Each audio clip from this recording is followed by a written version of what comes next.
Police work is filled with unpredictability, where routine encounters can quickly escalate into life-threatening situations. From high-speed chases with heart-stopping near misses to situations with split-second decisions that mean the difference between life and death. These are moments when law enforcement officers had to make life-altering decisions in a split second, some resulting in tragic outcomes during vehicle pursuits.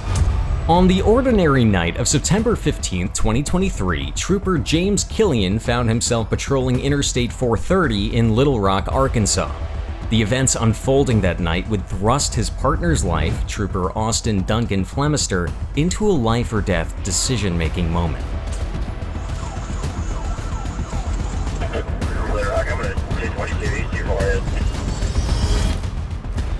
Around 11:31 p.m., as Trooper Killian monitored the quiet highway, his attention was drawn to a silver Hyundai Tiburon, registered to Brent Ellis. Brent was tailing another vehicle too closely in the middle lane. After signaling Brent with his lights and siren, Brent began to accelerate and passed a van on the right shoulder.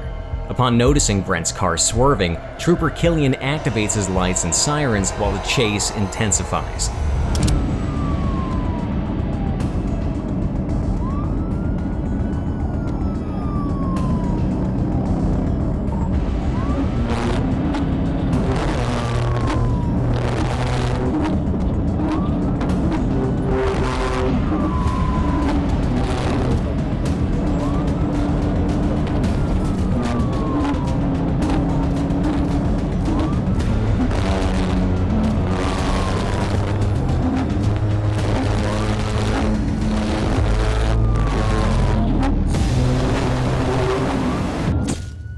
Trooper Killian observed a female passenger who appeared visibly frightened, especially when the car accelerated in response to his signaling for a stop. Just a few minutes before Brent fled away from him, Trooper Killian attempted to position himself on either side of Brent's car fender for a maneuver called a TVI, Tactical Vehicle Intervention, or pit maneuver. This is a controversial law enforcement tactic designed to spin out the vehicle and end the pursuit. Brent abruptly veered off Interstate 430, taking a sharp bend onto South Shackleford Road.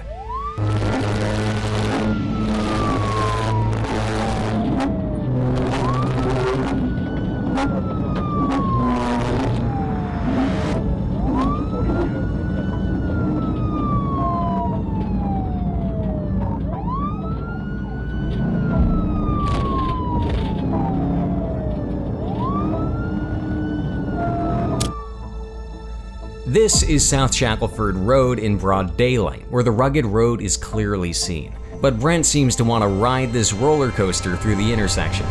Brent diverted across Shackleford Road and then back onto Interstate 430 north. It appeared that Brent might have reconsidered his initial plan to lose Trooper Killian on Shackleford Road and instead opted to gain more speed on the interstate. Perhaps he assumed that the open stretches of the highway would offer a better chance to make a successful getaway.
Brent made his way down Interstate 430 north and then entered Interstate 630 west, but quickly changed direction, maneuvering eastward in a westbound lane. Brent, now reaching speeds of 100 miles per hour in a 60 mile per hour zone, was weaving across all lanes of travel, trying to avoid oncoming traffic. Recognizing the imminent danger posed by Brent's driving, Trooper Killian wisely decreased his speed and shifted to the shoulder for safer travel. Why is Brent taking such a huge risk for what could be a simple traffic stop? But a second unit behind Trooper Killian was more daring, actively trying to join in on the chase. During this critical moment, another vehicle pulled over right in front of Trooper Killian. At this point, the troopers have to decide if the risk of pursuit outweighs the risk of trying to navigate oncoming traffic on the interstate. Trooper Killian communicated with Trooper Duncan, who was heading toward the chase on I-630 and positioned a few exits ahead. It was time for Brent to face the consequences of his actions, and the events that unfolded next were truly terrifying.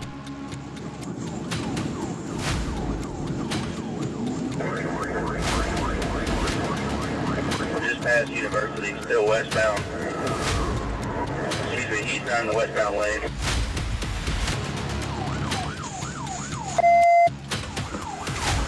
If y'all can't get him stopped, stand forward to it. I'm gonna take 42, he's too far ahead.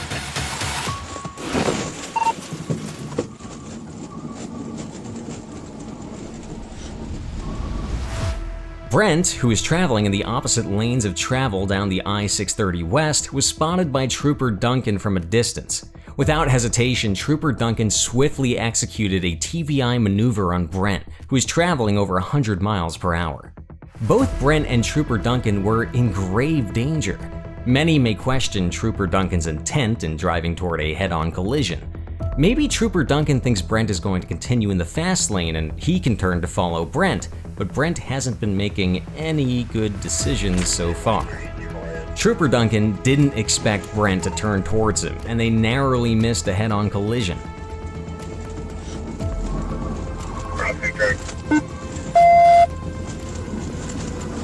I hit him with a rock. I hit him.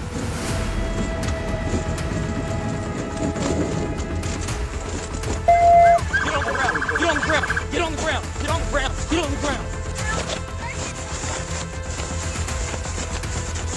He's in the woods. Get on the ground. I'll f*** you. Get on the ground.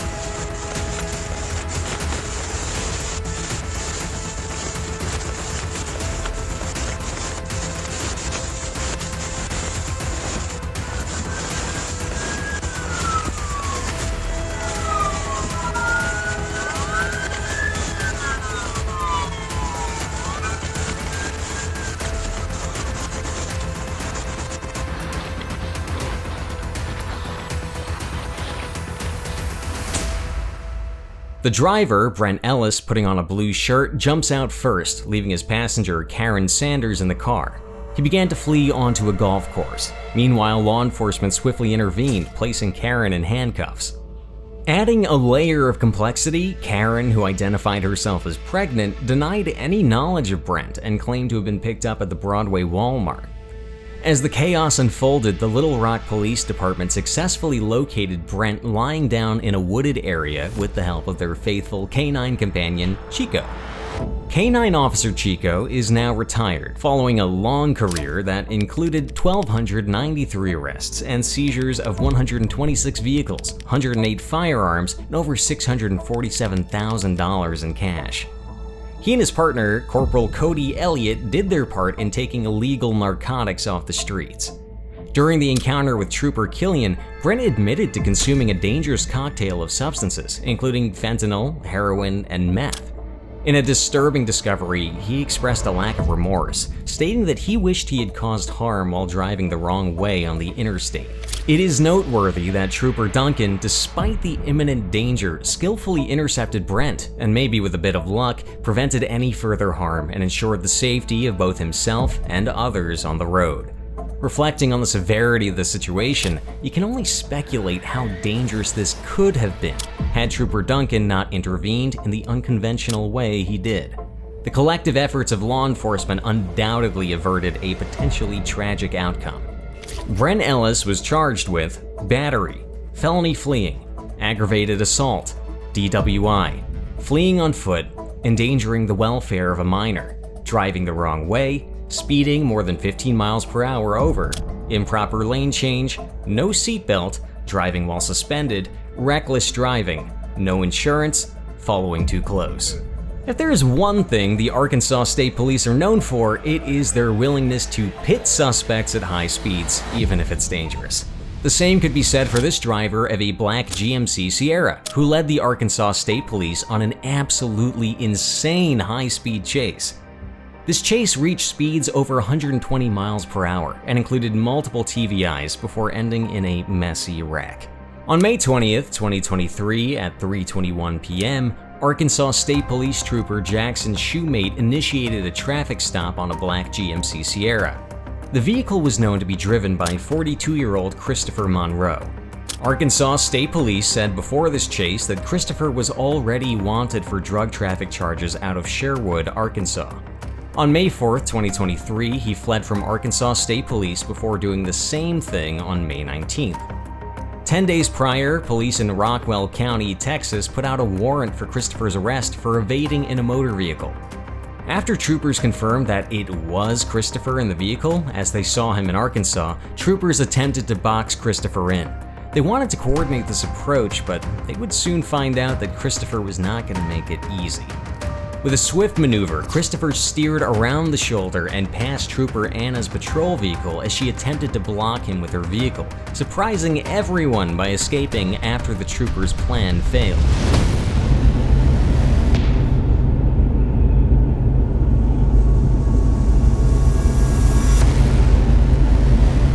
Oh, that's a male right there. That's a male.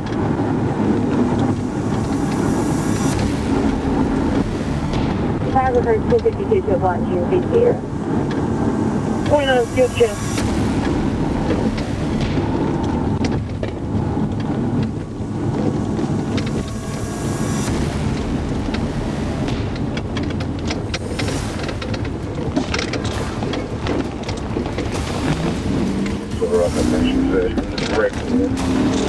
Yeah, he's playing. Got it. Volume 7 South Units for Adam 22, Adam 29, 7 South Units. Here we're trying to catch up to a black GMC with a 175 young extra. Information, you ran my vehicle. Ruby 67 South at 28.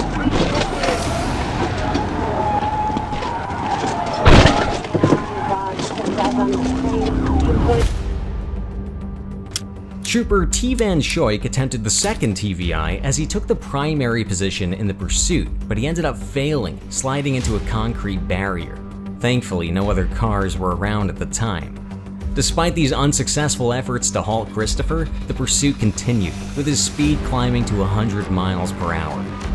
There was one more person Christopher hadn't outsmarted, Trooper Jackson Shoemate, who immediately took the lead in the pursuit and had to floor it to catch up with Christopher.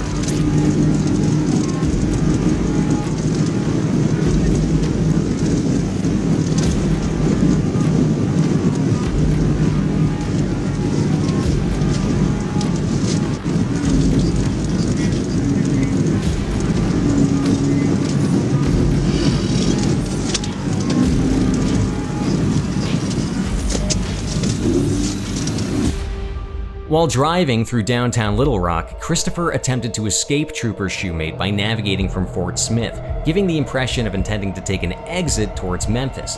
However, as soon as he noticed Trooper Jackson moving into the same lane, Christopher swiftly changed course, almost leading Trooper Shoemate onto the exit road.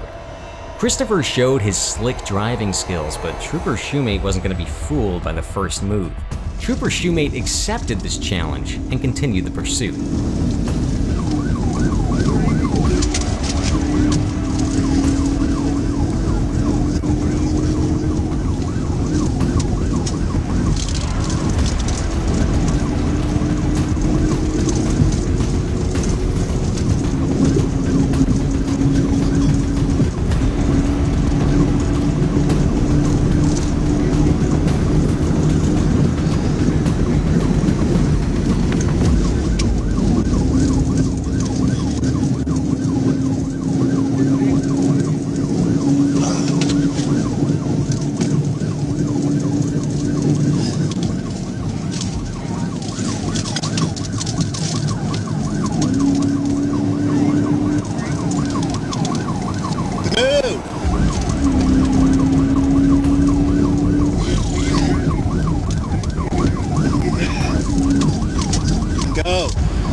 chase kept going, reaching US 167 in North Little Rock and heading down to the North Little Rock School District.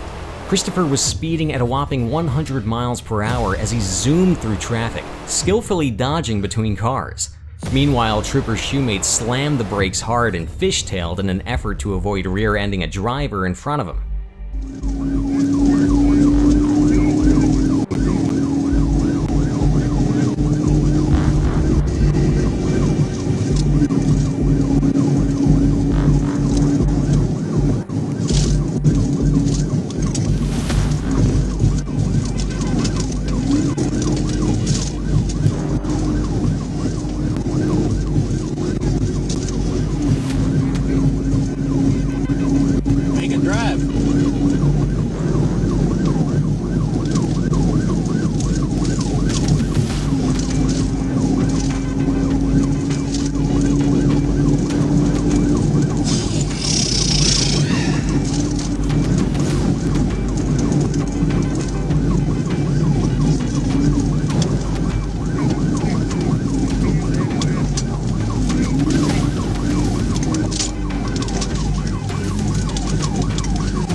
While Trooper Shoemate was handling the tough chase, it's common for cops to stop the pursuit because it gets too intense with high speeds and heavy traffic.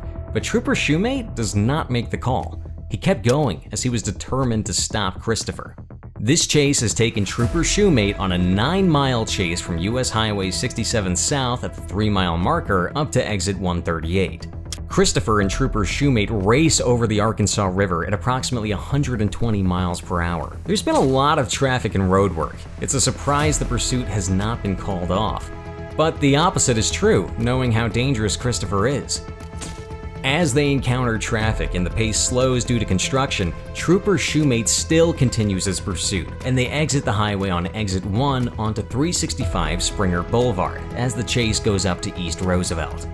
Christopher now was doing everything in his power not to get caught. He knew if he got caught, he'd be facing a large list of charges and a long time in jail.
Christopher continued to dodge traffic and was still making it difficult to catch him. Trooper Schumett predicted Christopher's moves and radioed ahead to Trooper Briggs, who got the call to intercept Christopher. Trooper Briggs rushed to Roosevelt Road from I-30 Frontage Road in Little Rock, and he got there just in time to see Christopher fly by. Trooper Briggs too accepts the challenge and takes the primary position in the chase. What's on Roosevelt?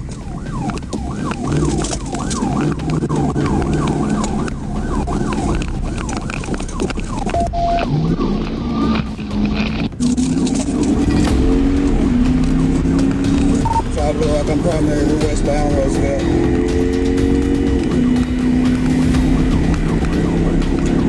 They talking on primary westbound on Roosevelt. Got it for you, I'll call it now. He's 90. He's 90. Passing main. Passing main.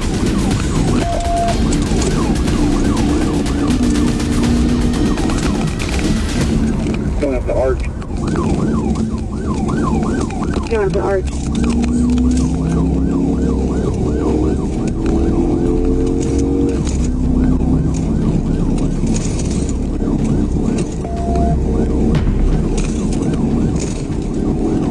Passing Izzard Street. Passing Izzard Street.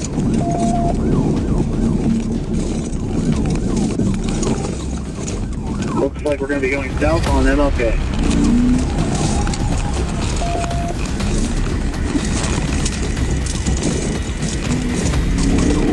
Sorry, I got cut off. I'm trying to catch back up. Eastbound Roosevelt. Eastbound Roosevelt. Eastbound on Roosevelt. Got a big. Hit and roll over. Christopher, with all his deceptive moves, seemed to be running out of options. However, in a crucial moment, he made a wrong decision that proved to be his defeat. Christopher makes a U-turn at the Express Mart convenience store and travels back on eastbound Roosevelt.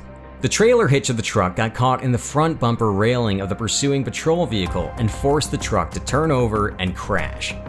As Trooper Briggs executed this rather unconventional pit maneuver to stop Christopher's escape, he came dangerously close to flipping his own patrol car.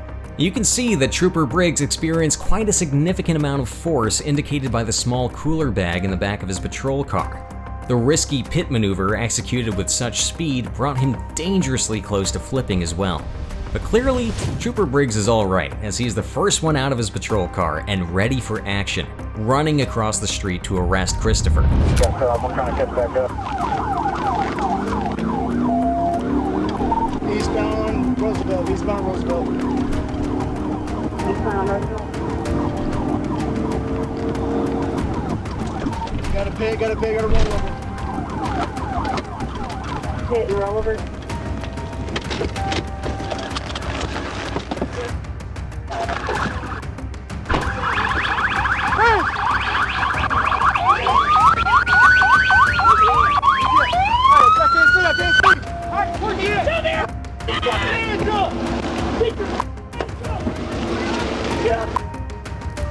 Wait, I got it.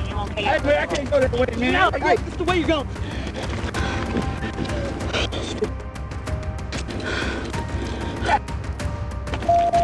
Give me your hand! Twist my arm around, dog! Ow! Right. We're good. Get up. Get up. Real dangerous. Hey, my leg broke. My leg broke, bro. Get up! My leg is broke. Get up! Ow! Oh, I got it. Let's go. Come here. Hey, stand him up, mate. Go out there. I'll take him. We're up in the car right now. Get the road clear. Get up. Get up. Get in there. All right, go to the other side. Pull his ass in. Police apprehended Christopher, pulling him from the vehicle while he claimed a broken leg. Sometimes these claims can be fake, and that's why officers ignore his plea. Their adrenaline is running high as they have some choice words for Christopher. He's taken into custody, and a search of his truck uncovered a significant stash of illicit substances, including 64 grams of ecstasy, 100 grams of meth, 436 grams of cocaine, 89 grams of fentanyl pills, 182 grams of marijuana, and 12 grams of heroin. Additionally, a Taurus handgun, assorted drug paraphernalia, and $8,612 in cash were found among Christopher's possessions. Christopher Monroe was charged with trafficking fentanyl, trafficking cocaine, possession with intent to deliver ecstasy, heroin, meth, cocaine, marijuana, and Xanax, fleeing, simultaneous possession of drugs and firearms, unauthorized use of property, aggravated assault on law enforcement, possession of a firearm by certain persons, possession of drug paraphernalia, and various traffic charges. While the rollover was not deliberate, it was risky, but the adrenaline of the chase can often cloud judgment or even heighten other senses.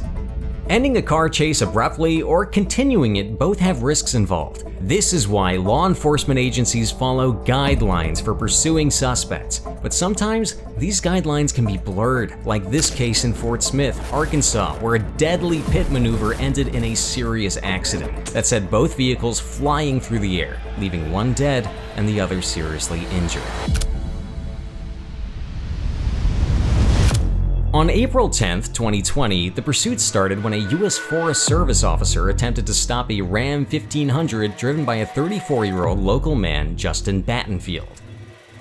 He ran a stoplight on Highway 71 at around 6:30 in the morning, but refused to pull over. Trooper Michael Springer joined the chase at 1100 Young Ridge Road, and this chase would eventually end at 7676 South Zero Street, Fort Smith. This chase would take only about 17 minutes. Normally, it would take around 26 minutes to drive this distance, but this chase was moving fast.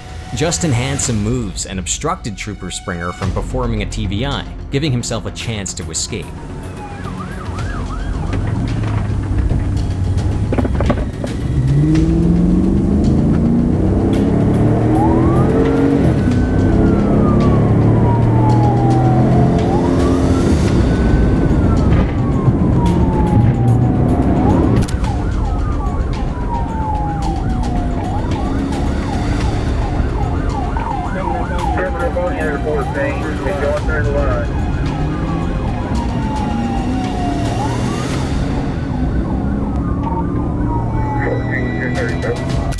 It's essential to note that when you hear sirens or see emergency lights, you should move over to the right and slow down so that faster traffic can pass on your left, just like this driver did, and this one. However, this driver may have simply made a mistake, misjudging the side Trooper Springer was approaching, and he's forced to catch up. At the intersection of State Highway 45 and US 71, Trooper Ellis, who got the call from Trooper Springer, joined the chase. Justin was heading north on US 71 and Trooper Ellis took the lead. After Trooper Ellis assumed the lead in the pursuit, a close encounter with Justin occurred shortly after he passed the intersection at Didier Road. Justin then weaved through traffic lights and past cars on the shoulder, driving in a reckless manner as he showed no regard for the public's safety.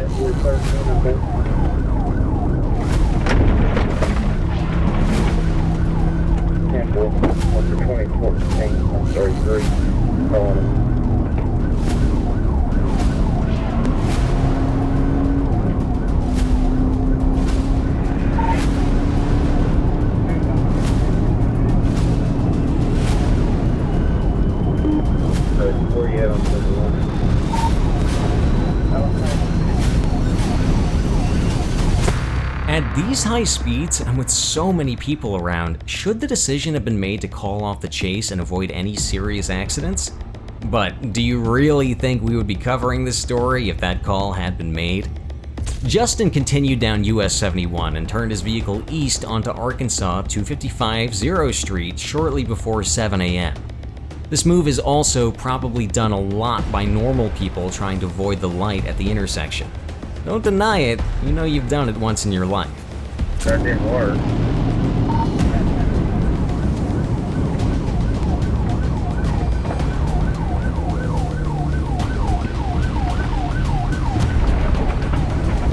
thinking of leading. We're going east on 0 Street.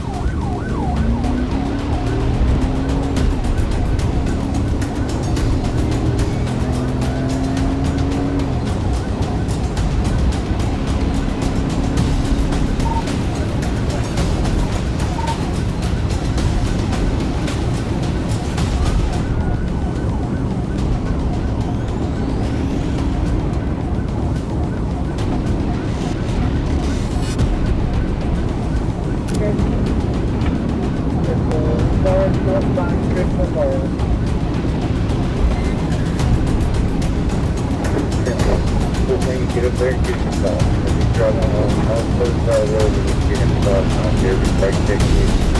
Just go and stop the cylinder.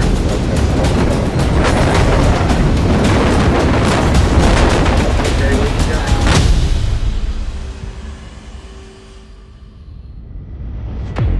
got? Eventually, an Arkansas State Police supervisor, Sergeant Margis, ordered both pursuing officers. They don't care if he's brake checking you. Get this car stopped as soon as there's an opening. Without hesitation, Trooper Ellis, driving his Dodge Charger, swiftly responded.